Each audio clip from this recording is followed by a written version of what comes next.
Welcome to Vibrant Voices. I'm your host, Charles Allen, and today's guest, Marsha Alleyne with the Barbados Tourism Marketing. Hello, welcome to the show. Today we have a very special guest, Marsha Alleyne. I'm going to have her introduce herself and tell our audience a little bit about herself, and then we get the show started. Welcome, Marsha. Well, thank you so much, Charles, and good afternoon or good morning, wherever you are listening to this podcast. I'm Marsha Alleyne. I'm the Chief Product Development Officer with the Barbados Tourism Marketing Inc. The Barbados Tourism Marketing Inc. really concerns itself with marketing the destination from a tourism perspective. And that involves a whole host of various things from a product development perspective. We are charged with ensuring that the product, which is the destination, is fit for purpose and all those wonderful things that we market Barbados on that we here can support. I've been in the tourism industry for, I would say, over 30 years. I'm not aging myself, so I started as a little girl, of course, Charles. But tourism is in my blood. I love hospitality. I love the opportunity to be able to share my island with visitors from all over the world, and it gives me great pleasure to do so. So, do you work directly with the government of Barbados, or are you a different entity that works? I am working with the government of Barbados. We are an SOE, which is an organization that's under the Ministry of Tourism and International Transport, but our real focus is marketing the destination.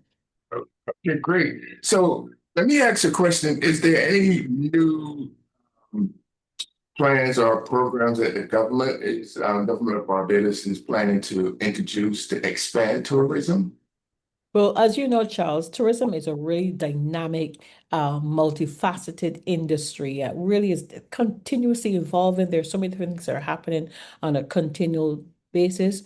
We look at sustainability, equity, and community engagement. And in that thrust to transform the sector, we have launched through the Ministry of Tourism several initiatives.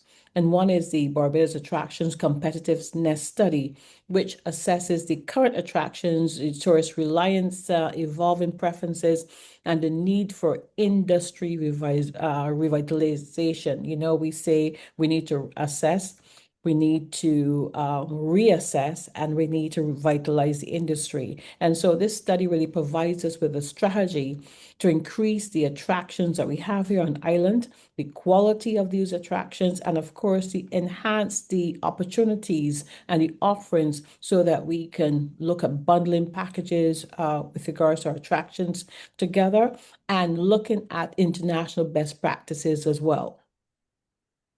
Okay, do you You know, want to tell? I'm sorry, I don't.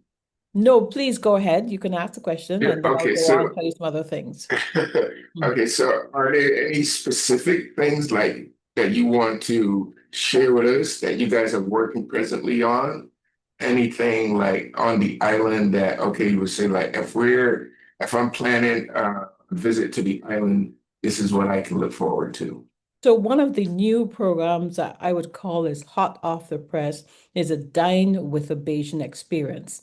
And this experience actually gives visitors an opportunity to go into a Barbadian home and dine with that person or dine with that family. And for the Barbadian or for the person who owns the home, there is an opportunity for them to be able to monetize the experience. So the visitors pay them like they would pay any other restaurant, but they get to experience the opportunity to dine with them as a family. They experience the culture, they experience the vibe, and really and truly the heritage of this island and what makes us who we are. Okay, great, great. And is this in progress now, or is this something that's coming up This is yet? something that was actually officially launched yesterday. That's why I said it's Wow. hot off the press. So you can actually even go on to the Dine with a Bajan website now. And I don't know, I heard that a lot of the spots are actually taken up already. As soon as it was launched, people wanted, to experience the opportunities with these eight hosts that we've chosen. But you can go on the website dinewiththebajan.org and see if you can actually have a meal with one of our outstanding Barbadian hosts. Great. So you say it's 8 families. Are you guys plan to expand We or? will we will expand. We actually have started with 8 hosts. We did an outreach to all of Barbados, I said earlier this year, asking persons who are interested in, hosting families. And the thing is that this has been going on, I would think, organically for many years. Taxi drivers would often take visitors from the cruise ship, to their homes. And, whether it is experiencing the how to make conkeys or how to drop fish cakes or this, sweet bread, my grandmother's sweet bread. So this has been going on for many years. And we thought, why not take this whole, I think, anecdotal process to the next step by giving what visitors want, because they want an opportunity to be able to immerse themselves into the local culture. They want to get to know the Barbadians better. And most of all, Charles, they actually want to see what's inside these homes that they pass on their lovely tours.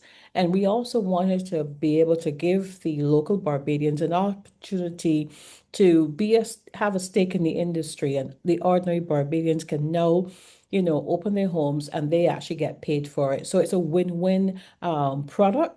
And one, I think it has many legs and will go very, very far. So we're starting with these 8 hosts, and then we will expand it as the program becomes even more attractive.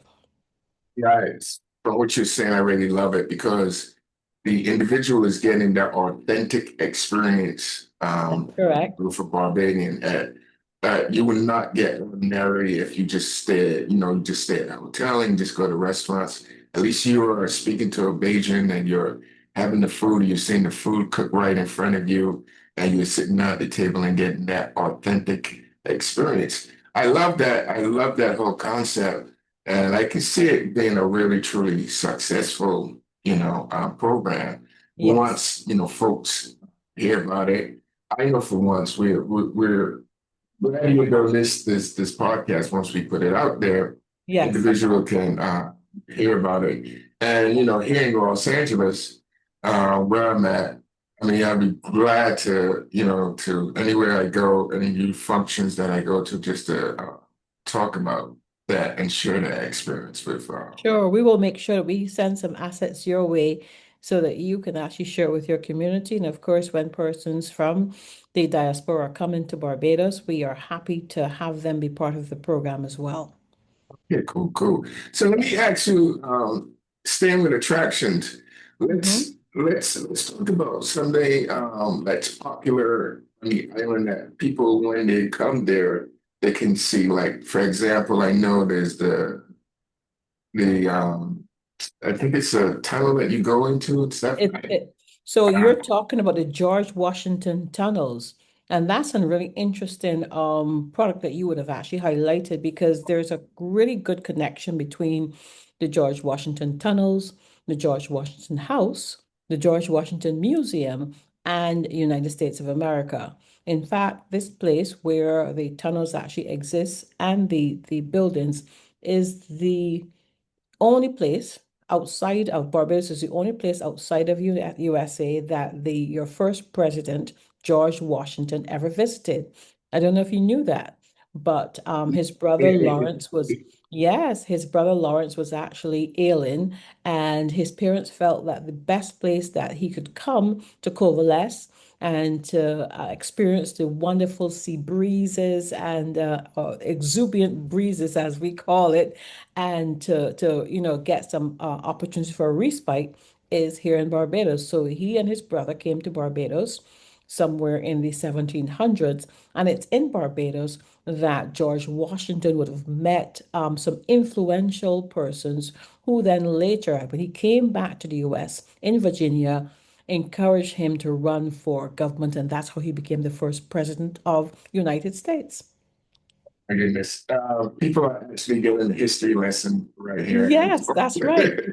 So when you come to Barbados, you have to visit the George Washington Museum. And of course, there are some dark places of our past that we don't want it to be forgotten. We talk about it very openly because Barbados was one of those places, one of the principal places that was involved in the transatlantic slavery. And so people came from the west coast of Africa through to Barbados, and this was the first stop. And we would have visited Carolina, I think some years ago. And one of the things that we discovered is that 80% of those persons in South Carolina can also trace their roots through to Barbados as well, because this is where they landed and they were shipped off then to various parts of the Caribbean and to the USA as well. That's really good to have that connection. First of all, I didn't know the story about George Washington, and to see that you have that connection with the United States. And I wish that part of it is taught in American history. To a little bit about the island and its association with their first, president of the United States, and how that Absolutely. influenced him in running for the presidency. I think that's a great story. And then also, the connection you just talked about with North Carolina and the slaves that first came to Barbados and then went on to North Carolina. Because South Carolina. Yes. I don't Yes. think a lot of individuals, especially here in America, would know that there's a really great connection or bond between the island of Barbados and the country of America. There, And there, go ahead, I I'm mean, sorry. that is so true. I mean, you're not here for a history lesson, but I just also want to share that the first five governors of Southern California, Carolina, sorry, Southern Carolina, were actually Barbadians. No So we way. are the colony that founded a colony. So that's some, anecdotal history lessons. And there's just so much more in terms of our cultural heritage that can be explored. We have so much information. We are the birthplace of rum. The first rum was actually bottled in 1703 right here on the shores of Barbados. Before then, it was actually obviously secretly bottled in plantation homes across the island. But in terms of bottling for sale, the first bottle was in 1703 right here in Barbados. So we claim that as well. We claim our homegirl, Robin Rihanna Fenty, who is our national hero. And wherever she goes, she tells the entire world, I am first a Barbadian. And so there's just so much for us to celebrate here on the island. But Charles, this is your podcast, so I No, get no, you get your chance to ask the questions. no. This is great. The reason why we Yes, have guests on is exactly for this moment. These are precious moments that otherwise, if you don't share them, people wouldn't know stuff like this. So yes. this is really great, and I truly appreciate the knowledge that you're sharing with my audience, that so they can have an education, they can be enlightened, and then also that would want them to visit the island because now it's rich in history and it Yes. has this connection, and ultimately they want to see a little bit more how this gets started. So I'm glad that you're sharing this history with us. And so, um, are there more like stuff like what can I say? Like that you got the crop overs and different things happening on the island. What can tourists come through and draw throughout the year? Because I know crop overs like in August or something like that. I can't remember. Um, and what are things happening on the island throughout the year that folks can, enjoy and appreciate. So you asked me if there was more. How much time do you have on this podcast? I should be asking you. But yes, we do have so much more. And I mean, certainly I haven't spoken about, of course, our sandy beaches, our pristine waters, or crystal clear waters that you can almost see your reflection in. I haven't spoken about that because it's a given that we are a beautiful destination, but so much more than that. And the history just gives an idea of the fact that we are an island that we say punches above our weight in terms of our history, our heritage, and all that we have to offer. In terms of some of the very popular festivals, you mentioned the Crop Over Festival, and it's significant because other Caribbean islands have what is called Carnival. And the reason why we call it the Crop Over Festival is really it's a celebration of the end of the cane season. So our forefathers would have gone into the sugarcane fields, and they would be cutting sugarcane to be harvested for rum or sugar or molasses or falernum or some other type of beverage. And at the end of that season, there would be a celebration. It was a Thanksgiving celebration. And so that evolved into what we now have as a crop over festival. So it is more than just a carnival. It really is an opportunity to thank God for the successful crop season that the island would have actually had. And so every year, especially it starts around the first week in July, and the first week in August is the culmination of all those activities. I mean, in one week, you can actually, for a small island, you can actually go through probably maybe 20 or 30 events in just one week. There are actually about 300 on the calendar for that just one week. And people literally just go from breakfast fest, and the breakfast events start as early as 3 o'clock in the morning, and they go right through to about 12 noon. And then you get a little siesta, and you go back out in the evening again for an evening activity. And then there are the costumed bands that takes place on Kadooment Day. And Kadooment Day is not to be confused again with Carnival Day. Kadooment is almost like a revelry or a dance party in costume celebrating the Thanksgiving for the crop over season. And so that is a huge street activity. It spans about 3 miles long, and you certainly see people in costume bands having a fantastic time. So if you like partying, if you like, having that cultural experience, the crop over season, last 2 weeks of July, first week in August is a great time to visit Barbados.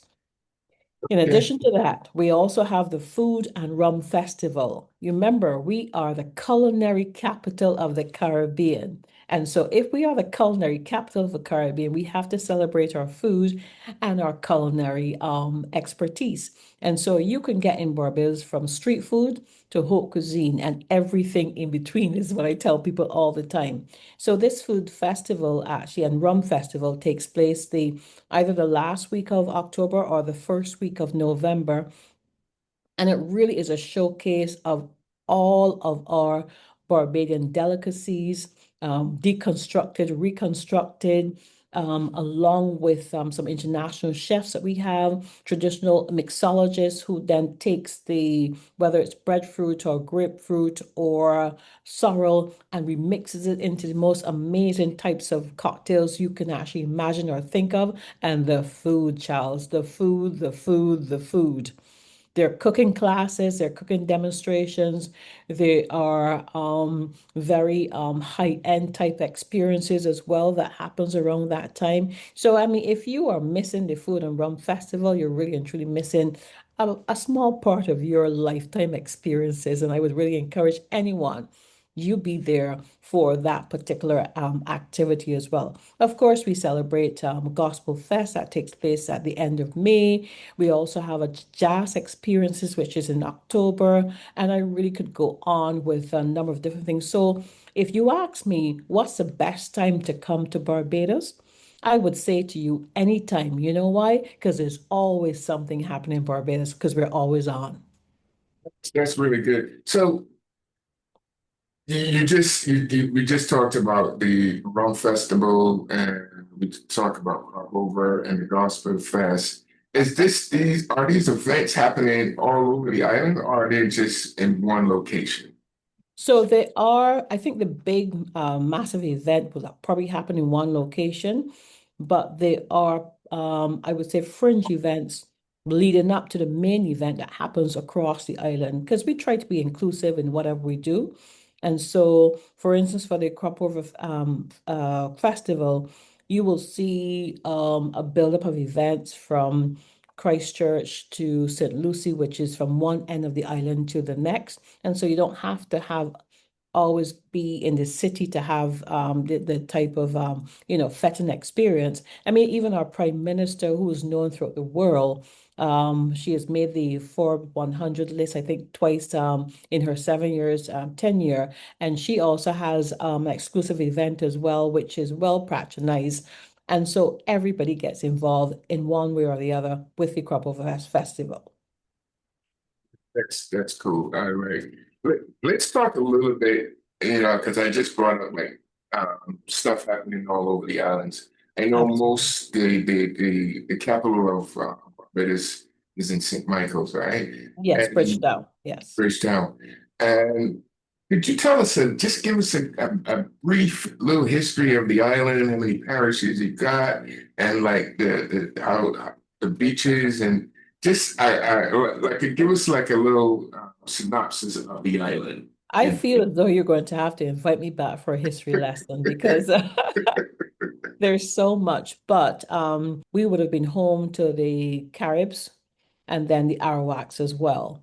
In 1625, there was a visit to Barbados, and there was a settling in 1627 by the British. And remained under British rule from 1627 until Barbados received its independence in 1966. And in 2021, we would have actually made the bolder decision to become republic, which is completely, tearing away all of our ties to the British monarchy and any other country in the world. So we are completely independent now as a sovereign state, and we are a completely republic island. In terms of the capital, it's Bridgetown. We're 166 square miles. We like to say that we are 21 miles wide, and that is our smile. That's as long as our smile in the island. And in terms of course, language is the language that's actually spoken, but there's also our colloquial Bayesian dialect. And let me see if I can think of one. Oh, car along. Car along, that means come along. Or cheese on bread. Cheese on bread is something that almost every Bajan says, as you would know, Charles, cheese. yes, yes, yes. So it sounds like cheese on bread. But I have to look up the origins of it, where it actually originated from. But every Barbadian will tell you if they are a little upset, cheese on bread, man, I can't understand. And that is very, very typically colloquial Bajan. In terms of, we are one of the most educated islands in the Caribbean. We have a 98% literacy rate. And so that's also worth celebrating. And of course, we're celebrating our 400th um, anniversary today, from 1625 to 2025. Well, not today, but this year, for the entire year as well. We would have just come out of week gathering where we actually celebrated the entire island. Every parish had a month where they brought the best of who they are in terms of food, fetting, fun, frolicking, culture, and heritage experience, and they showcase who the best of who they are. And we culminated that entire year-long activity with St. Michael being the last parish with food, fun, and fetting for St. Michael. And it's a big experience, big events, and like I said, something happening every single day of the year for various activities. We are blessed with sunshine 365 days of the year. So no winter coats, no fall coat, no boots, no nothing like that. Just come with your smile and your attitude, and that's really all you need to get to Barbados, and the rest we'll take care of because we have friendly people, a rich culture, diverse attractions, and I said it before, but I'll say it again, we are the Caribbean culinary capital. So Cool. food, yeah. So if you're a foodie, this is the place to be. That's great. And I just want to mention one thing. You were just talking about curriculum, and you know how they saying cheese on bread. What would be great as you talked about hosting a family, Yeah, people come in and you get to experience that conversation, those dialects, those things that you can only get if you are with a Barbadian family, that is And so true. That so is, that's great. And that's an experience that people can get if they want to be host, or have a family host their experience in Barbados. So I love that. And then you stated that we became a republic. So that it's 3 years on now as a yes. republic. And is that a way of helping tourism becoming a republic? Or I mean, what was that whole uh, aspect? I think that the government has a movement called Reclaiming Our Atlantic Destiny. And that's very significant. And I'm somberly talking about that because the dark years of the Atlantic slavery, where our people were enslaved, it's something that not to relish, but to also pay particular attention to and to ensure that we never go that way again. And so, for those 350 years or so that our people were enslaved, we had ties to the colony. And you say you're independent, but you're still running to the same colonial house, or for food and water and bread. But becoming a republic really means I can stand on my own feet. I believe that I can help my people the best way that I can without having to be beholden to a sovereign nation of some other sort that has to dictate where you go, who you go. So we now have a president that no longer has to be tied to not the motherland, tied to colonialism, and we can make our own decisions as we see fit for this nation. So it is more than tourism. I think tourism is just a very, very small subsection of what is it we feel that we need to ensure that the country is able to economically run as well as it is. So, because tourism is our number one economic earner at the moment, but I think that the decision was made far beyond tourism. It really was made about where we're going as a nation and how we see ourselves and how we want our children to see the nation Barbados. It's really great. You stated that the whole year of 2025, you guys were celebrating something called Come Along Home. Yes, And we we gathering. gathering, Yeah. yeah. And I feel like that would be part of a celebration of becoming a republic. And you want all your people from all over the world, all Barbadians all over the world, to connect with their homeland, to reconnect with Barbados. And it can do that all year long. Do you plan to extend that aspect? I don't know if you know if the government planned to extend, and was that, how was it accepted, or how was it appreciated throughout the whole year? And did you get the message out? Did you think you get the message out to all the Asians throughout the world to, I'm going to use the word come along home, Yeah, I love it. I love it. I love it. I love to come along, but to be Barbadian or to be Bayesian correct is come along home. Come along.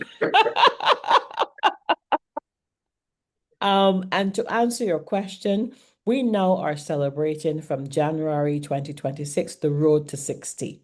And the Oh, road to 60 is really 60 years of independence. Yes. And so we will have, very similar to what we did this year, year-long festivals and activities to celebrate the road to 60 because that's a significant milestone as a nation to be able to celebrate. And so, yes, we'll have more of these activities. And for the Barbadian diaspora living abroad, I think it's important for there to be a reconnection.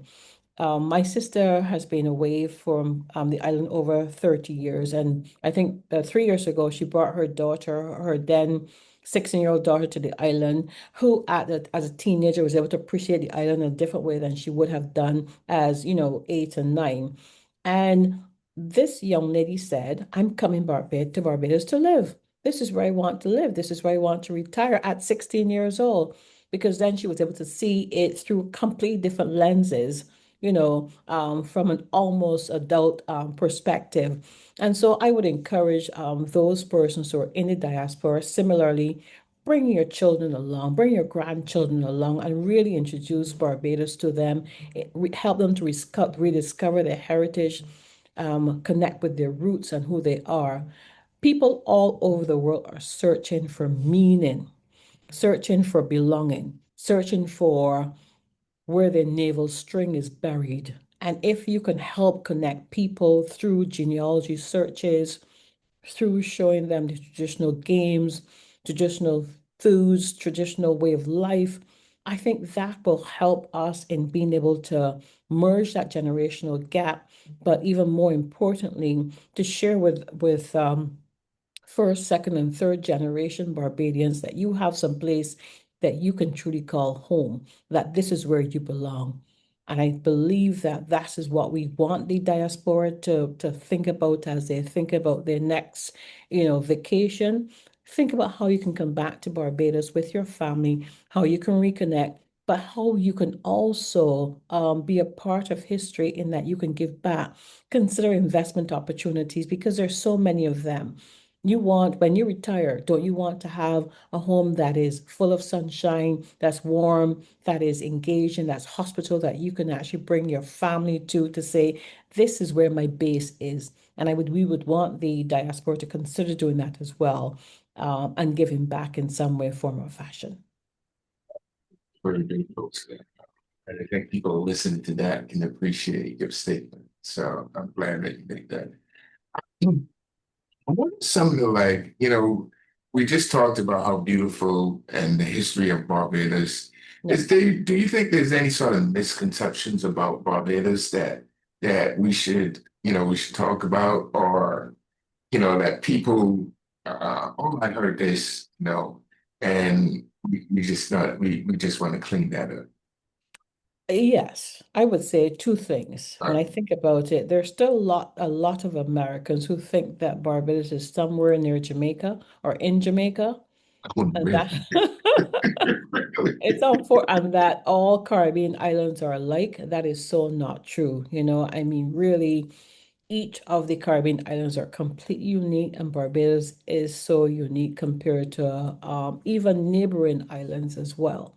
That's one of the misconceptions. The second misconception that I've heard is that Barbados is an expensive destination. And sometimes we don't do the math. Well, something that costs $8 in Barbados is $4 US, right? We are an aspirational destination, which means that we do attract a very high net worth demographic. So we will have luxury accommodation, we will have luxury type of experiences, but we also do have something for everyone. We have budget friendly accommodation, we have budget friendly eateries. I mean, you can get a meal for as low as 10 Barbados dollars, which is 5 US. Where else can you get that from? And you can travel from one end of the island to the next for $1.75 US. Now, I know you cannot even do that in the US, This is true. right? Back there. So I think that we need to, re-examine what does the word expensive mean. I think that that's probably touted out there quite often because we do give you so much for so little. So maybe that's probably where the misconception has come from, you know. And we are working with our airline partners to make obviously travel more affordable, but that's a conversation that the world is going through, not just Barbados alone. So in terms of being able to travel from one destination to the next. But when you get here, trust and believe that there are places that you can go to and you can have a wonderful holiday without it being, very expensive as well. And there are a number of free things you can also do. I mean, if you take a walk through Bridgetown, which is a history lesson in itself, from the family monument where all of our national heroes are actually prominently displayed, to the Builders Wall on Golden Square, where if you look carefully, and I know I've seen Alleyne, though we share a last name. I don't know if we're related, Charles. But the name Alleyne is actually prominently on that builder's walls, and many Barbadians, many non-Barbadians have been able to find their names on that wall as well. And so, I mean, you can go to the beaches every single day. The beaches in Barbados are 100% public beaches. We have no private beaches. So you can go and look back at the most palatial type of villa, but you're on the beach that is public. So yes, come. It is not expensive. It is definitely affordable for everyone. There's something for everyone. So that is one of the misconceptions that I would like to be demystified today. Great. So as we come close to the end of the podcast, I mean, it's been really beautiful and intelligent and history lesson that even me as a Bajan didn't know, some of the things that you talked about, and I feel that I knew the history of Barbados a little bit, but Right. today was really eye-opening for me. So I think it's going to be eye-opening for a lot of people that tune into this podcast. So is one thing that you would want the world to know about Barbados? So I can't just say one, Charles. I'm so sorry. But, But I would give you you know, a couple. I would say one. Bridgetown has been designated as a UNESCO World Heritage Site. That is how significant it is to the rest of the world. I would also urge the diaspora, who I think your main audience is, to really come and rediscover Barbados. Do come along home. I would encourage you to invest in Barbados. I would encourage you to give back to the island, considering, looking at your old alma mater, whether it's a school that you would have, gone to, a primary school, secondary school, or whatever. They need you. Don't think that they don't for 1 second need you. And every single opportunity that you can get to make a difference will make a difference for a child, a parent, a sister, a brother, a grandmother, a grandfather, an aunt or uncle that you didn't even know it would have blessed or encouraged. So I would encourage you, spread the word about Barbados, and there are over 1 million people living outside of Barbados who have roots and connections to the island. And so what a wonderful thing it would be if even 20% of them decided that we're going to come back home 2026 on the road to 60 and make that a celebration all year round and reconnect with their family and their roots. yeah, that's great. So if people want more information, they can just log on under barbados.gov, or what's the best? It is the visitbarbados.org, our website, www.visitbarbados, that's one word, .org. And of course, you can follow us on our social media handles, BTMI, the BTMI TV, and we're on all of them. So please like, share, and really, the most thing we want you to do is talk to others about Barbados and to visit our island again. Great. We want to thank Marsha Alleyne for coming on and giving us a really great lesson and a history lesson about the country island of Barbados. And we really appreciate her being on the show. And we look forward to having her back if she wants to talk more about 60. Is it? Yeah, the road to 60. It would be my To pleasure. 60. And we can talk about that. That would be for 2026 coming up, and that is to celebrate the 60th year of independence, correct? Yes, that is correct. Yes. All right, Marsha, I want to thank you for coming on the show. This podcast has been brought to you by the 2026 edition of All Vision Caribbean and Latino Film Festival. Submit your film today on Film Freeway.